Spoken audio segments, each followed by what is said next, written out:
Hello, আসসালামু আলাইকুম সবাইকে। Welcome to my page and welcome to my new video. আজকে হচ্ছে আমি ঢাকা থেকে গাজীপুর যাব আমার বাবার বাসায়। আর যাওয়ার সময় এই জার্নিটাও খুবই ইন্টারেস্টিং ছিল আমার কাছে। তো চলুন আমার সাথে দেখবেন আমি কিভাবে গেলাম আজকে ঢাকা থেকে গাজীপুর পর্যন্ত। এটা বলার কারণ হচ্ছে আমি কতটুকু গিয়েছি বাইক দিয়ে, তারপর গিয়েছি মেট্রো রেল দিয়ে এবং তারপর গিয়েছি আবার বাইক দিয়ে। এজন্য আরকি আমার কাছে খুব ইন্টারেস্টিং ছিল। তো হয়েছে ব্যাপারটা এরকম যে আমার শাশুড়ি উনি এখন পর্যন্ত মেট্রো রেলে উঠেনি। তাই ওনাকে নিয়ে আমরা সবাই চলে গিয়েছিলাম মেট্রো রেলের জার্নিতে। আর আমি যেহেতু গাজীপুর যাব আর মেট্রো রেলে যেহেতু মতিঝিল থেকে উত্তরা পর্যন্ত যাওয়া যায়, তাই মাঝখানের এই রাস্তাটুকু হচ্ছে আমি মেট্রো রেলে করেই গিয়েছিলাম। আর আমার মেয়েও যেহেতু মেট্রো রেলে উঠেনি, এটাই তার ফার্স্ট টাইম। তাই তারিফার দাদির জন্য হচ্ছে এটাই ওদের ফার্স্ট টাইম মেট্রো রেলে যাওয়া। আমরা হচ্ছে বাসা থেকে মতিঝিল পর্যন্ত বাইকে গিয়েছি এবং আমাদের মতিঝিল নামিয়ে দেওয়ার পর হচ্ছে তারিফার পাপা চলে গিয়েছিল। তো আমরা সিঁড়ি দিয়ে উপরে উঠে পড়েছি টিকিট কাটার জন্য। আর টিকিট কাটতে এসেও দেখি যে এখানেও প্রচন্ড পরিমাণ ভিড়। মানে আমাদের অনেকক্ষণ দাঁড়িয়ে থাকার পর হচ্ছে টিকিটটা কালেক্ট করতে হয়েছিল। এখানে একপাশে দেখলাম যে ভাড়ার লিস্টটা দেয়া আছে। অ্যাকচুয়ালি এতদিন আমি মানুষের ভিড়ের কারণে দেখতেই পারিনি যে আসলে এখানে লিস্টে এভাবে দেয়া ছিল। অনেকক্ষণ দাঁড়িয়ে থাকার পর এট লাস্ট আমরা টিকিটটা পেয়েছি এবং এই যে মনে হচ্ছে যে উনিই উঠবে ট্রেনে, এর জন্য ওনার কাছেই টিকিট।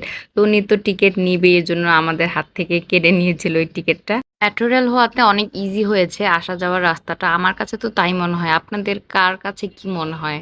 আমাকে কিন্তু অবশ্যই জানাবেন। তো যাই হোক অ্যাজ ইউজুয়াল টিকেটটা কেটে একটু দাঁড়িয়ে থাকতে হয়েছিল আমাদের। আর ১-২ মিনিটের ভিতরেই আই থিংক ট্রেনটা চলে এসেছে।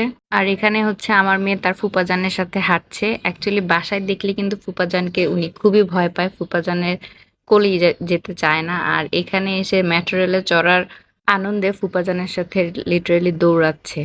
আমরা যেহেতু ১ম কাউন্টার থেকে উঠেছি, তাই বলা যায় যে ট্রেনটা পুরোপুরিই খালি ছিল এবং আমরা আরামসে বসে গিয়েছি। কিন্তু ২-৩ স্টেশন পার হওয়ার পরই দেখা গেছে যে লোকের ভিড় প্রচণ্ড বেড়ে গিয়েছিল। ভিড় বেড়ে যাওয়ার কারণে হচ্ছে আমি আর ভিডিও কন্টিনিউ করিনি। আর আমার মেয়েটাও একটু বিরক্ত করছিল, যার কারণেও হচ্ছে ভিডিওটা কন্টিনিউ করা হয়নি। আর মেট্রো রেল থেকে নেমেই দেখি তারিফার পাপা চলে এসেছে। তো এখন হচ্ছে আমরা তারিফার দাদি, ফুপু, ফুপাজান, আপি সবাইকে বিদায় দিয়ে চললাম গাজীপুর আমার বাবার বাড়ির উদ্দেশ্যে। আর হচ্ছে ঐদিন কি পরিমাণ যে গরম ছিল, মনে হচ্ছিল যে রোদ যেখানে লাগছিল গা ওখানে পুড়ে যাচ্ছিল, এরকম অবস্থা ছিল। তাও বাইকে একটু হাওয়া বাতাস ছিল তাই একটু আরাম লাগছিল। তো তারপর আমরা চলে আসলাম ননিতে কিছু মিষ্টি নেওয়ার জন্য। তো এখান থেকে এটা মনে হয় ননির আউটলেট নতুন খুলেছে।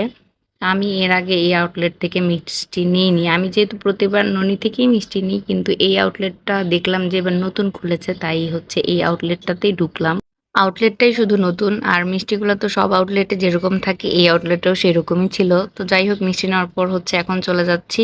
আজকের মতো আমার ভিডিওটি এই পর্যন্তই। সবাই ভালো থাকবেন। আমার ভিডিওটি কেমন লাগলো আমাকে জানাবেন।